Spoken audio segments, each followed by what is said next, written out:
Благодарам.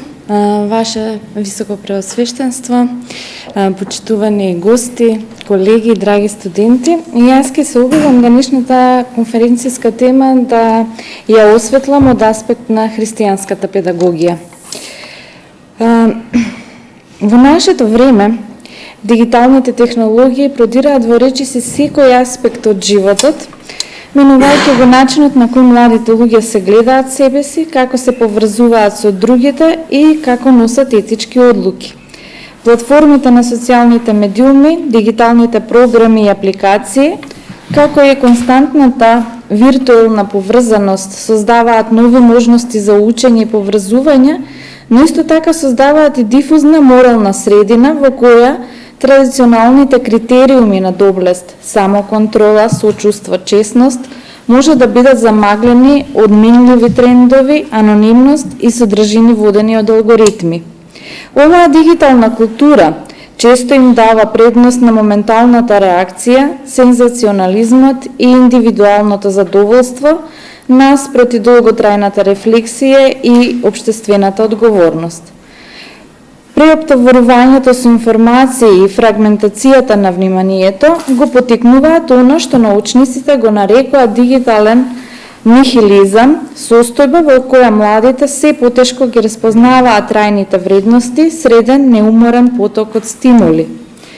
Како православен педагог, препознавам дека моралното формирање не е само пренесување на етички правила, туку и негување на целата личност, срце, ум и волја во рамките на евхаристиската заедница. Сепак виртуелната сфера може суптилно да го преформулира идентитетот околу метрики, лајкови, ставови, следбеници, наместо теозата, единството со Бога, и може да ги ослабне меѓучовечките врски кои се неопходни за развој на карактерот.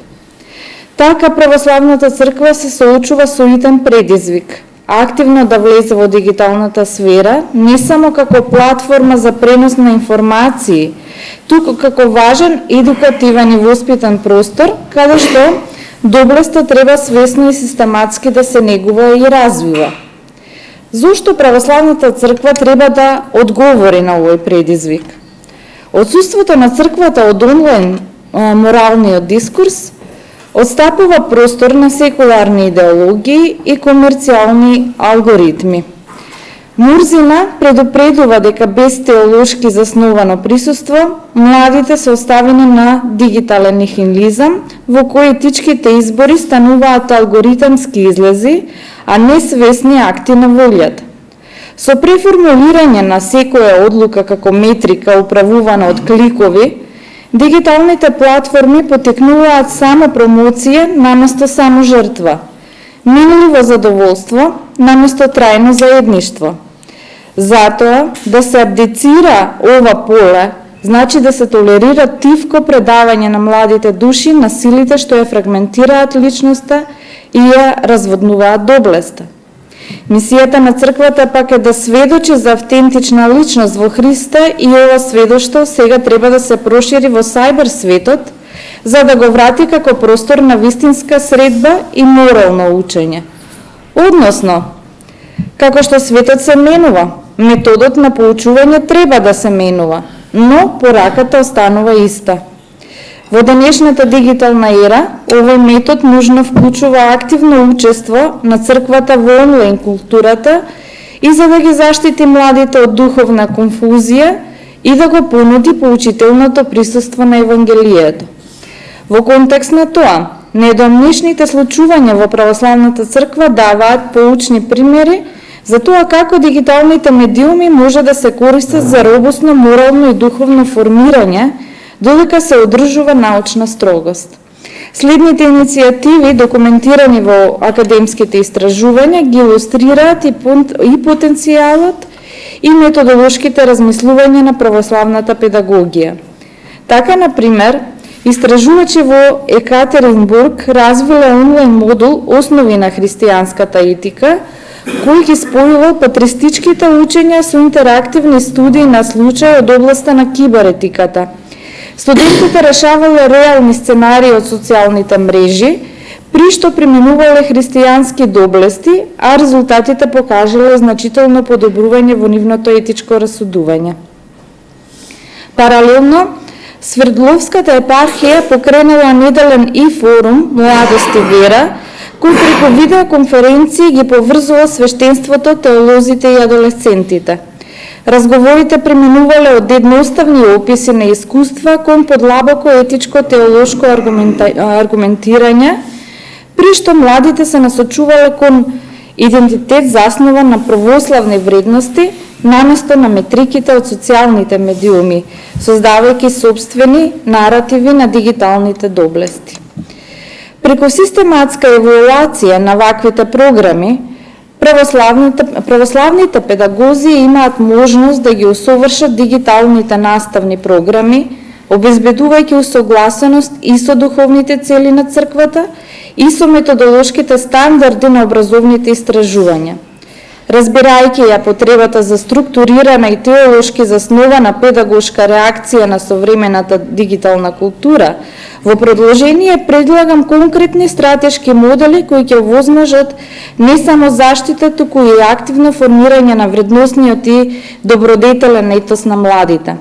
Се разработуваат 5 меѓусебно поврзани стратегии, чие теолошко, антрополошко и педагошко оправдување се втемелува во христијанската настава, а кои може да се применат како дел од холистичкиот пристап на црквата во дигиталниот простор. Првата стратегија се однесува на вградување кратки рефлексивни поттикнувачи во самите дигитални апликации кои младите секојдневно ги користат. Пример за ваков пристап би било прашањето дали оваа објава изразува сочувство. Ваквите микроинтервенции имаат за цел да ја поттикнат свеста за моралната димензија на секоја дигитална активност. Од православна перспектива, ова е аналогија на традицијата на неумолива духовна будност, која го повикува човекот да живее со внатрешна расудливост и внимание кон секој збор, мисла и дело. Во дигиталниот контекст, ваквите рефлексивни пракси може да ја зајакнат способноста за расудување која всушност е и основа за добродетелен живот. Втората стратегија се однесува на создавање дигитални мрежи за менторство, мали онлайн заедници предводени од обучени млади христијани, каде што учесниците заеднички размислуваат и анализираат реални дигитални ситуации. Овие средби може да бидат простор за врсничка подршка, но и за моделизирање на христијански одговори на искушенијата во виртуелниот свет. Ова е продолжение на традиционалната пракса на духовно водство и братска корекција, прилагодена на онлайн контекст. Педагогијата на црквата од секогаш се случувала во заедница, во живиот однос меѓу ученик и наставник, отец и духовно чедо. И токму ваквите мрежи возможуваат продолжување на таа заедница во дигиталниот простор. Трето, неопходно е воспоставување партнерство со православни медиумски креатори, млади уметници, музичари, нараторски гласови, кои може да создадат креативна и теолошки здрава содржина. Видеа, кратки раскази и визуелни наративи што ќе ги прикажат добродетелите во реални и препознатливи ситуации. Оваа стратегија го користи потенцијалот на дигиталната естетика, но го насочува кон добродетелност. И како што иконата го насочува погледот кон невидливиот, така и овие дигитални медиуми, доколку се соодветно разработени, може да станат современи медијатори на богословската вистина, приближувајќи ги младите кон Христа преку културен и визуелен јазик кој им е близок. Четвртата стратегија бара ангажман на богослови, педагози и црковни авторитети во процесот на развој на дигитални платформи, преку советување со технолошки компании за воведување функции кои ќе поттикнат етичко размислување, како на пример што се екрани за паузирај и размисли пред да објавиш, или метрики кои истакнуваат користа за заедницата, како на пример вашата објава им помогна на 10 луѓе.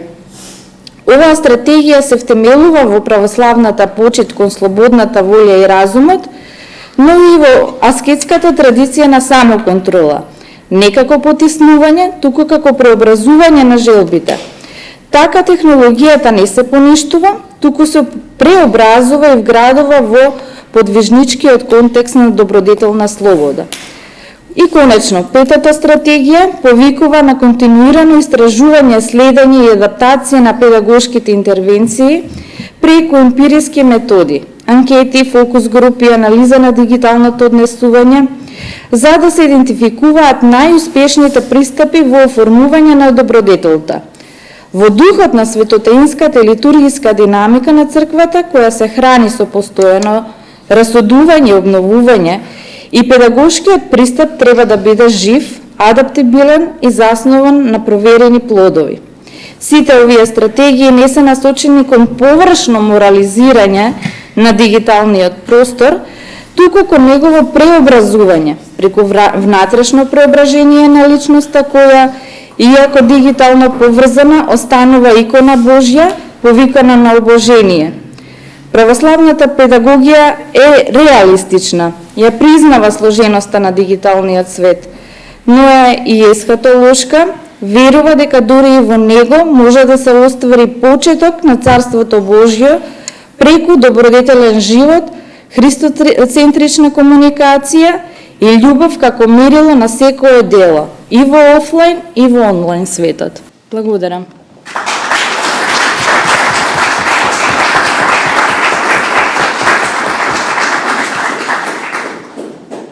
Благодариме на